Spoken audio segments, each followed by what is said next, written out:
Doctor Baba Saheb Ambedkar open university.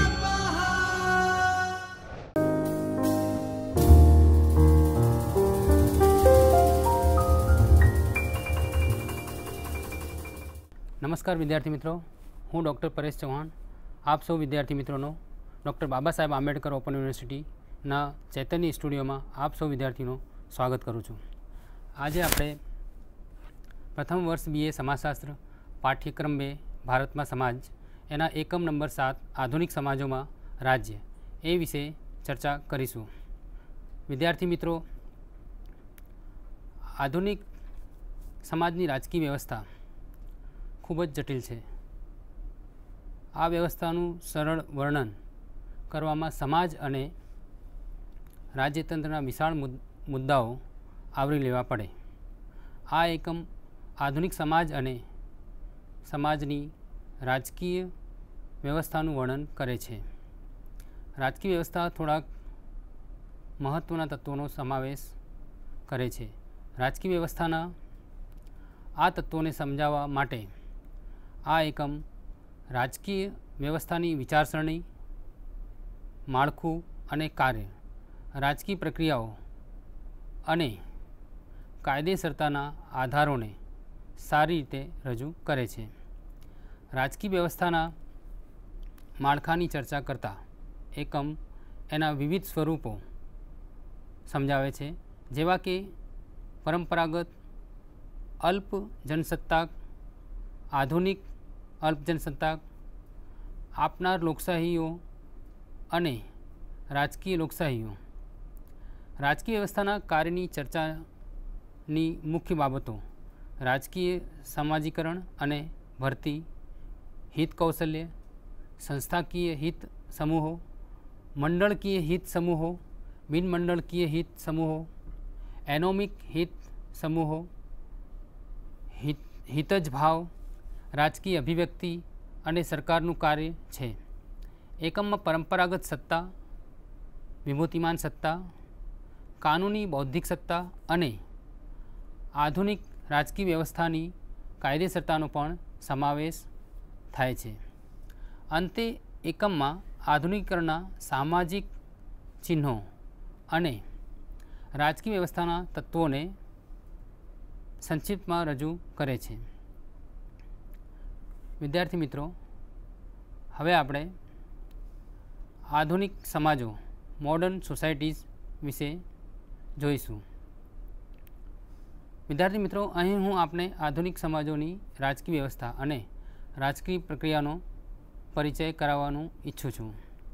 आधुनिक समाजने माथादीठ ऊँची आवक, साक्षरतानी ऊँची टकावारी, नगरीकरण अने उद्योगीकरण, नोंधपात्र भौगोलिक अने सामाजिक गतिशीलता, व्यापक अने ઊંડાણભર્યા લોકસંચારના માધ્યમો અને સામાજિક અને રાજકીય પ્રક્રિયાઓમાં નાગરિકોની બહોળા પ્રમાણમાં ભાગીદારી ગણાવી શકાય। કેટલાક નિષ્ણાતોએ આધુનિકીકરણના સ્તરમાં કેટલીક વધુ બાબતોનો સમાવેશ કર્યો છે, જેવા કે जीवननी गुणवत्तानो दर, माथादीठ डॉक्टरो, हॉस्पिटलनी पथारीओ, रस्तानी लंबाईओ, वाहनोनी संख्या, वीजળી वपराशनो दर वगैरेनो समावेश कर्यो छे। विद्यार्थी मित्रों, आ बाबतोने ध्यानमां राखीने देशना आधुनिकीकरण विषे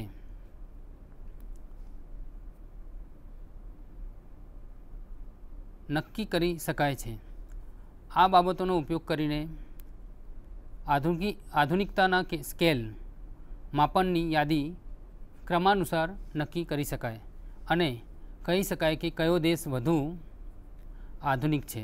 दाखला तरीके भारत बांग्लादेश करता वधु आधुनिक छे। विद्यार्थी मित्रों, विश्वना विकास पामी रहेला देशों में आधुनिकीकरणना विचारनी भारे असर जोवा मळे छे। जे देशों आधुनिकीकरणनी विरुद्ध छे एवा परंपरागत देशों दाखला तरीके કેટલાક આરબ રાજ્યોએ વિવિધ ક્ષેત્રોમાં આધુનિકીકરણના તત્વો દાખલ કર્યા છે. તેઓએ પોતાના લશ્કરોને આધુનિક રીતે સજ્જ કર્યા છે અને મોટા પાયા પર ઉદ્યોગીકરણ શરૂ કર્યું છે. આદિમ સમાજોમાં પણ કેટલીક વપરાશની ચીજો આધુનિક જોવા મળે છે અને ખેતીની આધુનિક ટેકનોલોજી પણ પ્રચલિત બનવા માંડી છે. આધુનિકીકરણના સંદર્ભમાં એક બાબત ધ્યાનમાં રાખવી જોઈએ કે સમાજના એક ભાગમાં આધુનિકીકરણ થાય અને બીજા ભાગમાં એના વિના લાંબો સમય ચાલી શકે નહીં, નહીંતર સમાજ પ્રથા પર ભારે દબાણ આવે છે. દાખલા તરીકે ભારતીય અર્થતંત્રના આધુનિકીકરણને લીધે દેશના કેટલાક ભાગોમાં સંયુક્ત કુટુંબ પ્રથા તૂટવા માંડી છે. એવી જ રીતે સમાજમાં આધુનિકીકરણ આવે પછી એનો રાજકીય ઢાંચો પણ અવશ્ય પરિવર્તન પામશે. દાખલા તરીકે નેપાળમાં આધુનિકીકરણની અસરને લીધે સત્તાના વિકેન્દ્રીકરણ માટે લોક ચળવળ શરૂ થઈ. આ ચળવળે નેપાળના રાજાની વંશ પરંપરાગત સત્તાને પડકારી. આ ચળવળના ફળ સ્વરૂપે રાષ્ટ્રીય પંચાયતની રચના થઈ, જેને પરિણામે લોકોના પ્રતિનિધિઓને સારા પ્રમાણમાં સત્તા મળી. વાસ્તવમાં સર્વ સમાજોમાં આધુનિકીકરણની પ્રક્રિયાને લીધે રાજકીય વિકાસ અસર પામ્યો છે.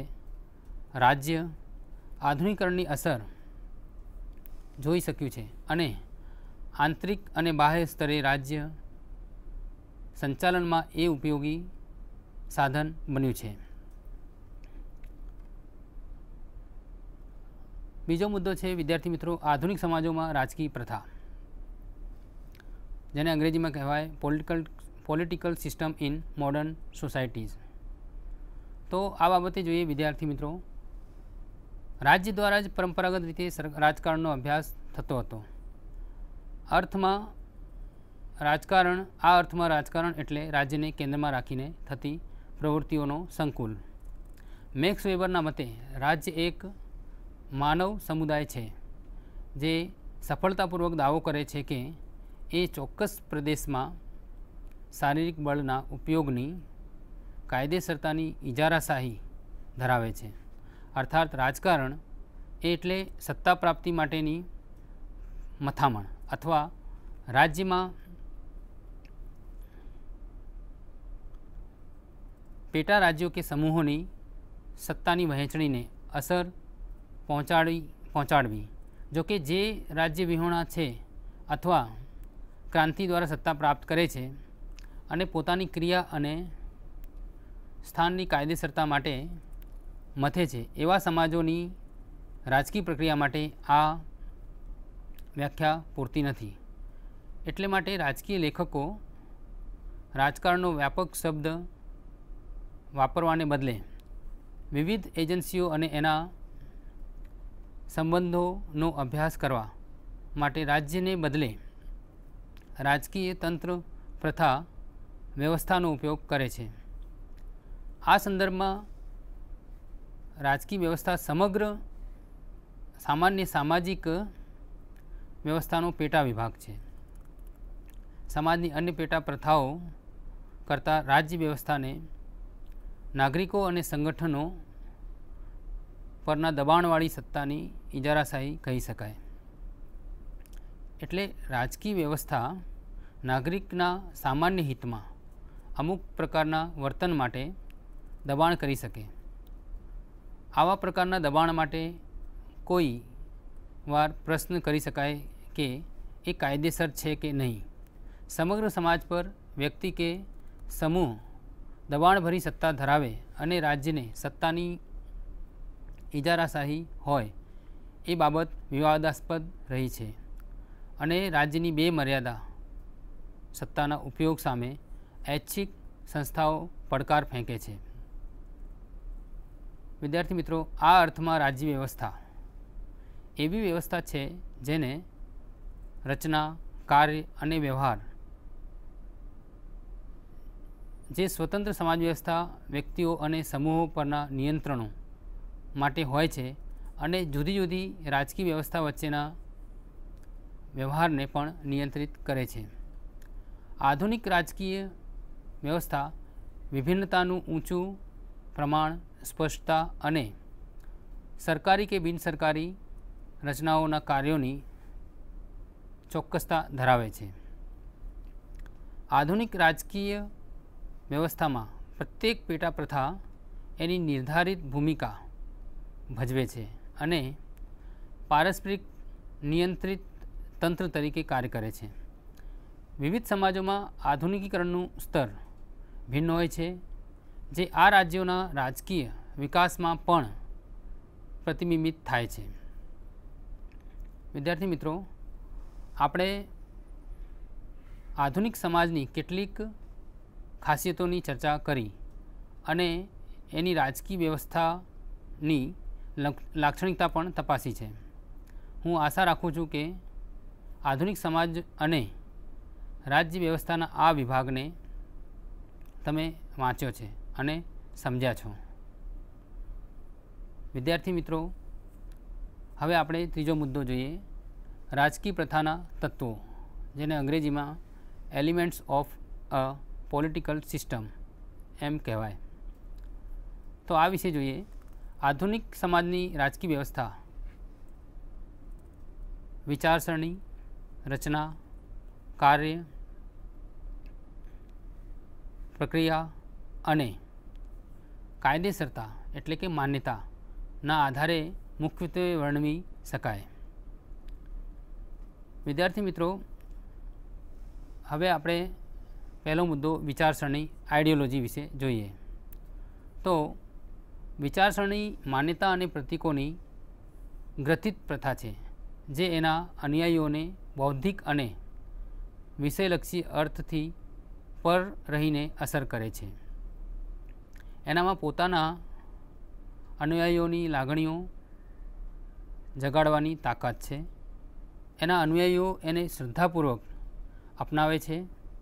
રાજકીય પ્રથા અને એના રાજકીય પક્ષોને પોતાની આગવી વિચારસરણી હોય છે, જે એના સભ્યોને રાજ્યના ધ્યેય અને સાધનો જણાવે છે. એને લીધે પક્ષના અનુયાયીઓ કોઈપણ જાતનો પ્રશ્ન ઉઠાવ્યા વિના ધ્યેયને સ્વીકારે છે અને ગમે તે જોખમો વહોરીને પણ એના સાધનો નિષ્ઠાપૂર્વક અપનાવે છે. વિચારસરણી એના ધ્યેય અને સાધનોની આંતરિકરણની કક્ષા વ્યક્તિના રાજકીય સમાજીકરણ અને પક્ષની એના સભ્યોને શિસ્તબદ્ધ બનાવવાની શક્તિ પર આધારિત છે.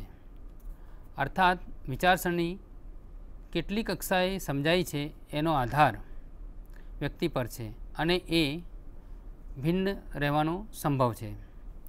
કેટલે અંશે પક્ષ એનું મહત્ત્વ સ્વીકારે છે એમાં એ જોવું પડે. વિચારસરણી રાજકીય, આર્થિક કે ધાર્મિક તત્વો પર આધારિત હોઈ શકે છે. કેટલીકવાર વિચારસરણીને એથનિક કે સાંસ્કૃતિક તત્વો પણ આધાર પૂરો પાડે છે. લોકશાહી રાજકીય વિચારસરણી છે, સામ્યવાદ આર્થિક વિચારસરણી છે અને મજહબી રાજ્ય થિયોક્રેસી ધાર્મિક વિચારસરણી છે. આમ છતાં કોઈપણ વિચારસરણી માત્ર એક જ બાબતમાં સમાઈ જતી નથી. રાજકારણ, અર્થતંત્ર અને ધર્મ અનેક ક્ષેત્રોમાં એકબીજામાં સંકળાઈ ગયેલા જોવા મળે છે. ખાસ કરીને વિકાસ પામી રહેલા સમાજોમાં આ ત્રણેય વચ્ચે આંતરસંબંધો ભેગા છે અને તેથી રાજકીય વિચારસરણીમાં આર્થિક અને ધાર્મિક બાબતો સમાઈ જવાની જ. એવું જ આર્થિક અને રાજકીય વિચારસરણીમાં જોઈ શકાય. લોકશાહી જેવી રાજકીય વિચારસરણી પોતાના સર્વ નાગરિકોના કલ્યાણની વાત મૂકે છે, જે આર્થિક બાબત પણ છે.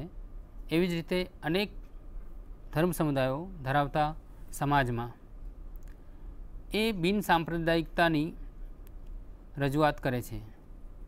સામ્યવાદ વિચારસરણીનું ઉમદા ઉદાહરણ છે, જે રાજકીય અને અન્ય ક્ષેત્રોનો સમાવેશ કરે છે. સામ્યવાદ ધર્મની વિરુદ્ધ છે અને પ્રારંભિક અવસ્થામાં આપખુદશાહી સામાજિક વ્યવસ્થા ઝંખે છે. વિદ્યાર્થી મિત્રો, આધુનિક રાજકીય પ્રક્રિયાની લાક્ષણિકતા એ છે કે રાજકીય ક્ષેત્રમાં મોટા પ્રમાણમાં બિન રાજકીય મુદ્દાઓ અને પરિબળો પ્રવેશ્યા છે. એટલે એથનિક, ધાર્મિક અને પ્રાદેશિક વિચારણાઓ ભારત સહિત વિશ્વના અનેક દેશોમાં રાજકીય પક્ષોની વિચારસરણીમાં ભારે પ્રમાણમાં જોવા મળે છે. અનેક દેશોમાં ધાર્મિક કટ્ટરવાદ વધવા માંડ્યો છે. કેટલાક રાજકીય પક્ષો હવે આતંકવાદી માર્ગો અપનાવવા માંડ્યા છે અને એ દ્વારા ત્રાસવાદ ગુજારી પોતાના ધ્યેયો હાંસલ કરવા માંડ્યા છે. વિશ્વના અનેક દેશોમાં રાજકીય પ્રક્રિયામાં આ ઢબ વધુને વધુ ઉપસી રહી છે. રાજકીય વિચારસરણીમાં કટ્ટરવાદનો ઉદય અને પોતાના ધ્યેયોને હાંસલ કરવા માટે ત્રાસવાદનો સાધન તરીકે વધી રહેલો ઉપયોગ રાજ્યના સામાજિક રાજકીય પાયાને જમીનદોસ્ત કરવાની શક્તિ ધરાવે છે અને એથી રાજકીય આધુનિકીકરણમાં આ આગાહીપણું ઘટ્યું છે. ભારતમાં ધાર્મિક કટ્ટરવાદ, દાખલા તરીકે પંજાબમાં, અને એથનિક અને ભાષાકીય ચળવળો ઉત્તર બંગાળ અને આસામના કેટલાક ભાગોમાં ત્રાસવાદી માર્ગો અપનાવે છે, જે એના લોકશાહી માળખા માટે ભારે ખતરો છે.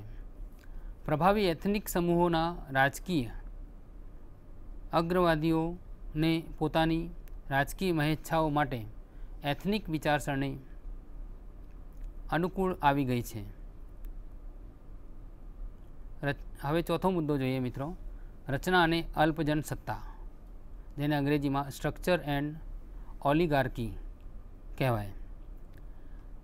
આ વિશે જોઈએ તો રાજવ્યવસ્થાનું બીજું તત્વ એની રચના અથવા માળખું છે. કોઈપણ સમાજનું રાજકીય માળખું ગમે ત્યારે પ્રવર્તમાન રાજકીય વિચારસરણી દ્વારા અસર પામે છે. અર્થાત સત્તાધીશની અથવા સત્તાધારી પક્ષની વિચારસરણી ત્યારબાદ એ સમાજની સામાજિક રચના, મૂલ્યો અને વિકાસના તબક્કા દ્વારા અસર પામે છે. વાસ્તવમાં રચના અને મૂલ્યો એકબીજાને મજબૂત કરે છે અને વિકાસને અસર કરે છે. પરંપરાગત સામાજિક માળખું અને સત્તાવાહીપણું એટલે કે મૂલ્યો એકબીજાની સાથે જોડાયેલા હોય છે અને એવી જ રીતે આધુનિક સામાજિક રચના અને લોકશાહી મૂલ્યો પણ પરસ્પર સંલગ્ન હોય છે. જોકે એમાં અદલબદલની સંભાવના રહી છે, પરંતુ એ અપવાદ રૂપે જોવા મળે છે. કેટલાક સમાજમાં સામાજિક રચના અને મૂલ્યો વિકાસને અવરોધે છે. ઓછામાં ઓછું તેઓ વિકાસની પ્રક્રિયાને ધીમી પાડે છે અને કેટલાક દેશોમાં તો આધુનિકીકરણના પ્રયાસોને નાકામયાબ બનાવે છે. રાજકીય દૃષ્ટિબિંદુથી તપાસતા આને લીધે સમાજની રાજકીય સંસ્કૃતિને ઘાટ અપાયો છે અને તેમના રાજકીય અગ્રેસરોને તૈયાર કરાયા છે. આને પરિણામે સમાજની રાજકીય વ્યવસ્થા અસર પામી છે. આપણે એ બાબતનું ધ્યાન રાખવું જોઈએ કે જ્યારે આપણે અલ્પજન સત્તા વિશે વિચારીએ છીએ ત્યારે સમય મર્યાદા જોવા મળતી નથી.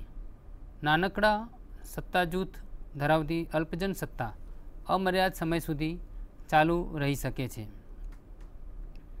વિદ્યાર્થી મિત્રો, રાજકીય સંસ્કૃતિ અને રાજકીય અગ્રેસરની સજ્જતા પર આધારિત રાજકીય માળખાઓ આ પ્રમાણે વિભાગોમાં વહેંચી શકાય, જેવા કે એક છે પરંપરાગત અલ્પજન સત્તાઓ, બીજું છે આપખુદશાહી અલ્પજન સત્તાઓ, ત્રીજું છે આધુનિક અલ્પજન સત્તાઓ, ચોથું છે નામની લોકશાહીઓ અને પાંચમું રાજકીય લોકશાહીઓ. હવે આપણે આ બધાને ક્રમશઃ જોઈએ.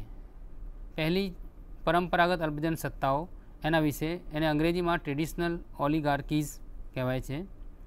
આવી સત્તાઓ સામાન્યતઃ રાજાશાહી અને વારસાશાહીના સ્વરૂપની હોય છે અને એનો આધાર લોકશાહી કરતાં રિવાજ વધુ જોવા મળે છે. શાસક અગ્રવર્ગ અને અમલદારો રક્ત સંબંધ અથવા દરજ્જાને આધારે ભરતી પામ્યા હોય છે. શાસકનું મુખ્ય ધ્યેય વ્યવસ્થાની સ્થિરતા અને જાળવણીનો હોય છે. તે પોતાના હિતમાં કેટલીક આધુનિકીકરણની યોજનાઓ શરૂ કરે છે. દાખલા તરીકે લશ્કર અને અમલદારોનું આધુનિકીકરણ. એવી જ રીતે એ કેટલીક કલ્યાણકારી યોજનાઓ પણ શરૂ કરે છે, પરંતુ એનું ધ્યેય પોતાના વારસાગત શાસનને ચાલુ રાખવાનું હોય છે. બીજું જોઈએ વિદ્યાર્થી મિત્રો, તો બીજું છે આપખુદશાહી અલ્પજન સત્તાઓ, જેને અંગ્રેજીમાં ટોટાલિટેરિયન ઓલિગાર્કીસ એમ કહેવાય છે. આ વિશે જોઈએ તો એમાં રાજ્ય વ્યવસ્થાનો સમાજ પર સંપૂર્ણ અંકુશ હોય છે. રાજકીય અગ્રવર્ગમાં સત્તાની સંપૂર્ણ પકડ હોય છે અને સામાજિક ગતિ પ્રકારનો ભારે દેખાવ હોય છે. ચીન અને રશિયાનું શાસન એના દૃષ્ટાંતો હતા. એના પછીનું જોઈએ વિદ્યાર્થી મિત્રો, તો ત્રીજું છે આધુનિક અલ્પજન સત્તાઓ, જેને અંગ્રેજીમાં મોડર્નાઇઝિંગ ઓલિગાર્કીઝ કહેવાય છે. આ વિશે જોઈએ તો એમાં સત્તાધારી જૂથ અને નોકરશાહીમાં જ સઘળા રાજકીય કાર્યો કેન્દ્રિત થયેલા જોવા મળે છે. એમાં સ્પર્ધાત્મક રાજકીય પક્ષોનો અભાવ હોય છે. મંડળો અને હિત જૂથો નહિવત પ્રમાણમાં હોય છે. રાજ્ય સંચારના માધ્યમો અંકુશ ધરાવે છે. સામાન્યતઃ સત્તાધારી અગ્રવર્ગ વિકાસ અને આધુનિકીકરણને વરેલો હોય છે. આવા પ્રકારની સત્તાના દ્રષ્ટાંતો તરીકે કેટલાક લેટિન અમેરિકન રાજ્યોના ઉદાહરણ આપી શકાય છે. વિદ્યાર્થી મિત્રો, એના પછીનો મુદ્દો જોઈએ તો 4 નંબરનો નામની લોકશાહીઓ, અંગ્રેજીમાં કહેવાય ટ્યુટેલરી ડેમોક્રેસીસ. તો વિદ્યાર્થી મિત્રો, આ પ્રકારની વ્યવસ્થા લોકશાહીના ઔપચારિક ધોરણો અપનાવે છે. દાખલા તરીકે સાર્વત્રિક મતાધિકાર, મંડળની અને અભિવ્યક્તિની સ્વતંત્રતા અને લોકશાહીના રચનાત્મક સ્વરૂપો. પરંતુ કારોબારી અને અમલદારશાહી પાસે સઘળી સત્તા હોય છે. ધારાસભ્ય લગભગ સત્તાવિહોણી હોય છે. ધારાસભા લગભગ સત્તાવિહોણી હોય છે અને ન્યાયતંત્ર પણ હંમેશા દખલગીરીથી પર નથી હોતું. કારોબારી પણ લોકશાહીની સ્થાપના અમુક પ્રમાણમાં ઈચ્છે છે. એમાં એવી ધારણા હોય છે કે પ્રજા હજી લોકશાહીની પ્રક્રિયા માટે પાકટ નથી અને તેથી રાજકીય વ્યવસ્થા સામે ખતરો છે અને સ્થિરતા જોખમાશે. 1988ના અંત સુધી આવા દૃષ્ટાંત માટે પાકિસ્તાન ઉત્તમ ઉદાહરણ હતું. આના પછીનો મુદ્દો જોઈએ વિદ્યાર્થી મિત્રો, 5 નંબરનો રાજકીય લોકશાહીઓ, પોલિટિકલ ડેમોક્રેસીઝ. તો આ વ્યવસ્થાઓ સ્વાયત્ત ધારાસભા, કારોબારી અને ન્યાયતંત્ર દ્વારા કાર્ય કરે છે. એમાં રાજકીય પક્ષો અને સંચાર માધ્યમો મુક્ત અને સ્પર્ધાત્મક હોય છે. એમાં સ્વાયત્ત સમૂહો અને દબાણ સમૂહો જોવા મળે છે. એમાં ઇંગ્લેન્ડ, અમેરિકા ઉપરાંત વિકાસ પામી રહેલા દેશ તરીકે ભારતને પણ ગણાવી શકાય છે કે જે આ દિશામાં આગળ વધી રહ્યું છે. અગાઉ જોઈ ગયા અનુસાર આ 5 રાજકીય વ્યવસ્થામાં 5 રચનાઓ એકબીજા કરતાં જુદી પડે છે. માત્ર રાજકીય લોકશાહીમાં જ સરકારના 3 અંગો ધારાસભા, કારોબારી અને ન્યાયતંત્ર સ્વાયત્ત છે અને રાજકીય પક્ષો અને સંચાર માધ્યમો સ્વાયત્ત, મુક્ત અને સ્પર્ધાત્મક હોય છે. એમાં મોટાભાગના દેશોને લિખિત બંધારણ હોય છે જે આ અંગોની સત્તા અને ફરજો અંકિત કરે છે. અન્ય પ્રકારની રાજકીય વ્યવસ્થાઓમાં કાં તો આ 4 અંગોને સ્વાયત્તતા હોતી નથી અથવા તો હોય છે તો તે માત્ર મર્યાદિત સ્વરૂપે જોવા મળે છે. બિનસરકારી માળખાઓ એ પણ સત્તાધીશોની ઈચ્છા પ્રમાણે વર્તવું પડે છે. હવે આગળનો મુદ્દો જોઈએ 5 નંબરનો, રાજકીય પ્રથાનું કાર્ય. વિદ્યાર્થી મિત્રો, રાજકીય પ્રથા સામાન્યતઃ સારી રીતે નક્કી કરેલ કાર્યો કરે છે. રાજકીય વ્યવસ્થાના મુખ્ય કાર્યો એ બહોળા વિભાગમાં વહેંચી શકાય: ઇનપુટ કાર્યો અને આઉટપુટ કાર્યો. હવે વિદ્યાર્થી મિત્રો, ઇનપુટ કાર્યોમાં સમાવતા મુદ્દાઓ કયા છે એ જોઈએ તો પહેલો મુદ્દો છે એમાં રાજકીય સમાજીકરણ અને ભરતી. બીજો મુદ્દો છે હિત ગોઠવણી. ત્રીજો મુદ્દો છે હિત સાધ્યતા. ચોથો છે રાજકીય અભિવ્યક્તિ. એવી જ રીતે આઉટપુટ કાર્યોની અંદર પહેલું છે નિયમોનું ઘડતર, બીજું છે નિયમોનો અમલ, ત્રીજું છે નિયમોનું અર્થઘટન. વિદ્યાર્થી મિત્રો, વાસ્તવમાં ઇનપુટ કાર્યો બિનસરકારી પેટા પ્રથામાં અને આઉટપુટ કાર્યો સરકારી પેટા પ્રથામાં પ્રતિબિંબિત થાય છે. હવે આના અંદર આપણે મુદ્દાઓ એક પછી એક જોઈશું. એમાં પહેલો મુદ્દો છે રાજકીય સમાજીકરણ અને ભરતી, એટલે કે અંગ્રેજીમાં એને પોલિટિકલ સોશિયલાઇઝેશન એન્ડ રિક્રુટમેન્ટ કહેવાય. વિદ્યાર્થી મિત્રો, રાજકીય સમાજીકરણની પ્રક્રિયામાં વ્યક્તિનું રાજકીય સંસ્કૃતિકરણ થાય છે. આમ તો એ સામાન્ય સમાજીકરણનો ભાગ છે, પરંતુ એમાં હેતુ અને ભાર ભિન્ન હોય છે. રાજકીય સમાજીકરણ સામાન્ય સમાજીકરણ કરતાં ભિન્ન છે, કારણ કે એ મોડું શરૂ થાય છે. રાજકીય સમાજીકરણના મુખ્ય 2 તત્વો હોય છે. પહેલું છે રાજકીય વર્તનમાં સામાન્ય મૂલ્યો, ધોરણો અને રાજકીય બાબતોનો સમાવેશ, અને બીજું છે વ્યક્તિનું ચોક્કસ રાજકીય પક્ષમાં દાખલ થવું અને એને એ પક્ષની વિચારસરણીથી માહિતગાર કરવો. વિદ્યાર્થી મિત્રો, પ્રથમ પ્રકારનું કાર્ય સામાન્ય શિક્ષણ પ્રથા અને રાજ્યની અન્ય એજન્સીઓ દ્વારા થાય છે. આ જ બાબત અંગે જોઈએ તો બીજું વિવિધ રાજકીય પક્ષો દ્વારા પણ થાય છે. લોકશાહી દેશોમાં અને જેઓ લોકશાહી મોડેલ્સનો ઉપયોગ કરે છે એમાં રાજકીય સમાજીકરણના બંને તત્વો ભિન્ન હોય છે.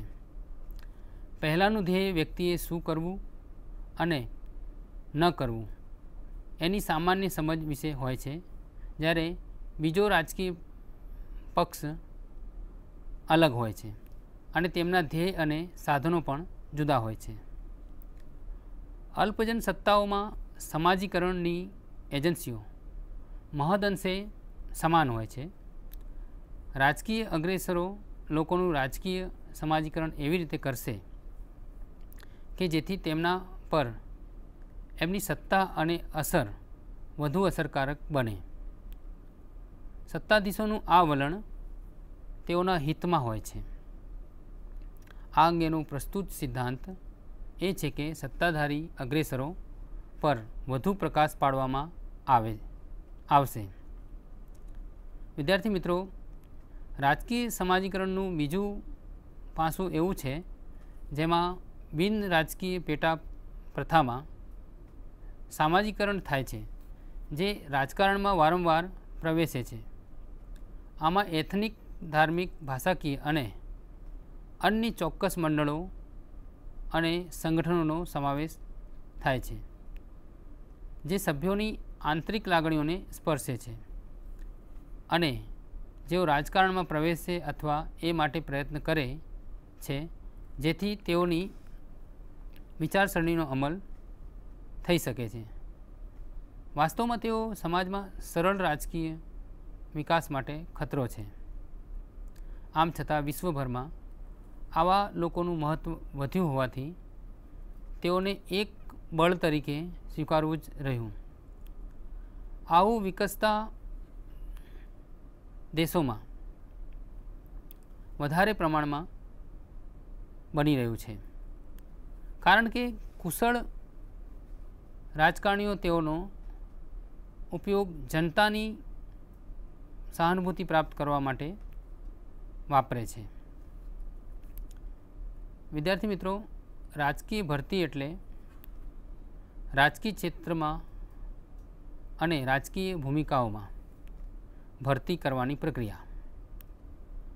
વર્તમાન આધુનિક રાજ્ય વ્યવસ્થામાં રાજકીય પ્રક્રિયામાં સર્વ નાગરિકો સામેલ થયા હોય છે અને જો તેઓ કોઈ રાજકીય પક્ષના સક્રિય કાર્યકરો નથી તો પણ તેઓ વિધાયક રીતે રાજકીય પ્રક્રિયામાં સામેલ થવા અંગે સભાન હોય છે.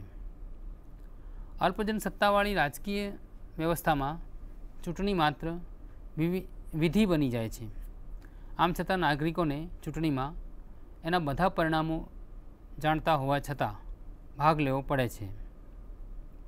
સમાજમાં બધી જ વ્યક્તિઓનું રાજકીય સમાજીકરણ થાય છે, પરંતુ રાજકીય ભૂમિકાઓ અને સત્તા મંડળોમાં અમુક જ લોકોની ભરતી થાય છે. આવું અનિવાર્ય બને છે, કારણ કે સામાન્ય સમાજીકરણમાં આવી જ ભાત ઉપસે છે. વિદ્યાર્થી મિત્રો, રાજકીય ક્ષેત્રમાં પ્રવેશવાનો સામાજિક આધાર પહોળો અને સાંકડો સંભવી શકે. આરબ રાજ્યોમાં આધાર સાંકડો પુરુષવંશી અને અલ્પજન સત્તાવાળો હોય છે, જ્યારે ભારતમાં એ પહોળો અને સ્પર્ધાત્મક હોય છે. પ્રથમ વિભાગમાં જે સામાજિક સમૂહો ઐતિહાસિક સંદર્ભમાં વર્ચસ્વવાળા છે, એમાંથી જ નેતાઓની ભરતી થાય છે.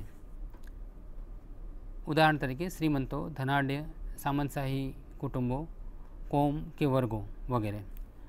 અન્ય વિભાગોમાં જેવા કે સનદી નોકરો, લશ્કરી અધિકારીઓ, વ્યવસાયી અને વેપારી સમૂહો નગર સ્થિત શિક્ષિત વર્ગમાંથી ભરતી થાય છે.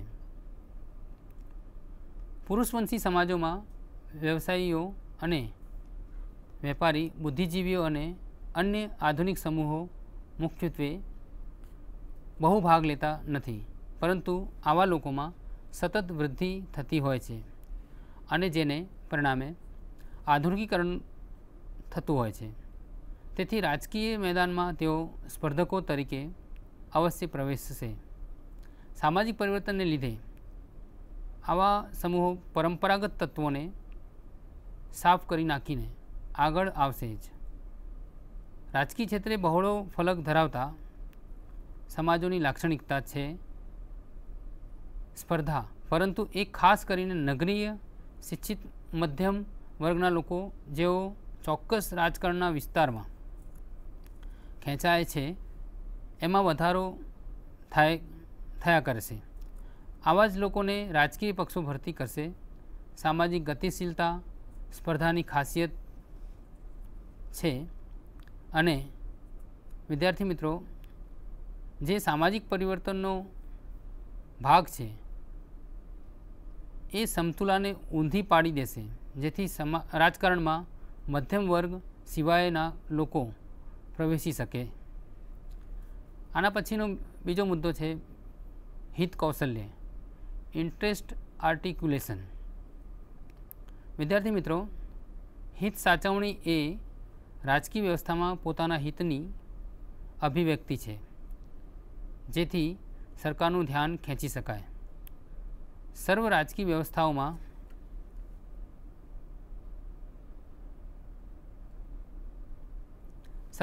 વ્યવસ્થાઓમાં નાગરિકોની જરૂરતો અને પ્રશ્નોની કાળજી આખરે તો સરકારે જ સંભાળવાની હોય છે.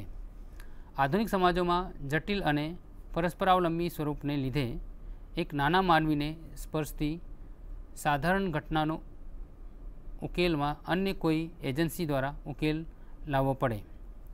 વ્યક્તિના કેટલાક પ્રશ્નોના ઉકેલ એની શક્તિ બહારના હોય છે અને એને રાજ્યની સહાયથી જ નિપટાવી શકાય છે. એવું બને કે પ્રશ્ન રાજકીય ન હોય, પરંતુ એનો ઉકેલ રાજકીય રીતે જ શક્ય બની શકે. આમ છતાં જરૂરતનું ધ્યાન આપવું પડતું હોવાથી એની રજૂઆત તો કરવી જ પડે. સામાન્ય રીતે એવું બને છે કે શાસકો વ્યક્તિના પ્રશ્નનું સાંભળતા હોતા નથી, તેથી એને આધુનિક રીતે રજૂ કરવા પડે. જે લોકોની સમાન સમસ્યાઓ હોય છે એ બધા ભેગા મળીને રજૂઆત કરે છે. તેમના કૌશલ્યના પ્રકારને આધારે તેમનું આ પ્રમાણે વિભાજન થાય છે. હવે સંસ્થાકીય હિત સમૂહ, મંડળકીય હિત સમૂહ, બિનમંડળકીય હિત સમૂહ અને આર્થિક હિત સમૂહો વિશે ક્રમશઃ જોઈએ. તો વિદ્યાર્થી મિત્રો, સંસ્થાકીય હિત સમૂહ એટલે કે ઇન્સ્ટિટ્યુશનલ ઇન્ટરેસ્ટ ગ્રુપ્સ, આ વિશે જોઈએ. આ બધાની રચના યોગ્ય રીતે થઈ છે. એના સ્થિર અને સંસ્થીકૃત માળખા હોય છે. દાખલા તરીકે ચર્ચ, અમલદારશાહી, લશ્કર અને ધારાસભા. આના અધિકૃત કાર્યો સ્પષ્ટ કરવામાં આવ્યા હોય છે, છતાં તેમનામાંનું સક્રિય જૂથ સુધારણા કે સામાજિક ન્યાયનો મુદ્દો ઉપાડી લે છે અને એમના વિચારો રજૂ કરવા માટે ઔપચારિક માળખાનો ઉપયોગ કરે છે. જોકે આ માટે તેઓને રજા અપાતી હોતી નથી. અનેક વિકસિત દેશોમાં અમલદારો કે લશ્કરના બુદ્ધિજીવીઓ સામાન્ય કે કચડાયેલા માનવીના ઉત્કર્ષ માટે મથે પણ ખરા. આના પછીનો મુદ્દો છે વિદ્યાર્થી મિત્રો, મંડળકીય હિત સમૂહો, એસોસિએશનલ ઇન્ટરેસ્ટ ગ્રુપ્સ. એના દૃષ્ટાંતો તરીકે મજૂર મંડળો, મેનેજરોના મંડળો, વ્યાપારીઓ અને દુકાનદારો અને બિન આર્થિક પ્રવૃત્તિ માટેની વિવિધ સંગઠિત એજન્સીઓ જેવી કે આર્થિક, સાંસ્કૃતિક અને ધાર્મિક સમૂહો અથવા નાગરિક સમૂહો, યુવક સંગઠનો વગેરે આપી શકાય. તેઓને પોતાના આગવા હિતો અને માંગણીઓ માટેની રચનાની સ્થાપિત રસમો હોય છે. આ માંગણીઓ માટે તેઓ રાજકીય રચનાઓ જેવી કે રાજકીય પક્ષો, ધારાસભ્યો, અમલદારો વગેરેને મળે છે. મોટાભાગના વિકાસ પામી રહેલા દેશોમાં આવા મંડળોને રાજકીય રંગ હોય છે અને કેટલાક મંડળો કે યુવક સંગઠનો રાજકીય પક્ષોના મુખ્ય સંગઠનો બની જાય છે. આમ છતાં આવા મંડળો કે સંગઠનોનું મહત્ત્વનું લક્ષણ એ છે કે તેઓને નક્કી કરેલા ધ્યેયો અને સાધનો હોય છે. વિદ્યાર્થી મિત્રો, અહીં આધુનિક સમાજના રાજ્ય વિશેની ચર્ચા પૂરી થાય છે. હું આશા ધરાવું છું કે આપને આ વ્યાખ્યાનમાંથી પૂરી સમજ મળી હશે અને આપ સૌ એ આ વ્યાખ્યાનમાંથી ઘણું બધું મેળવ્યું હશે. વિદ્યાર્થી મિત્રો, અહીં હું રજા લઉં છું અને આના પછીના બીજા વ્યાખ્યાનમાં બીજા વિષય સાથે મળીશ. આપનો સૌનો આભાર.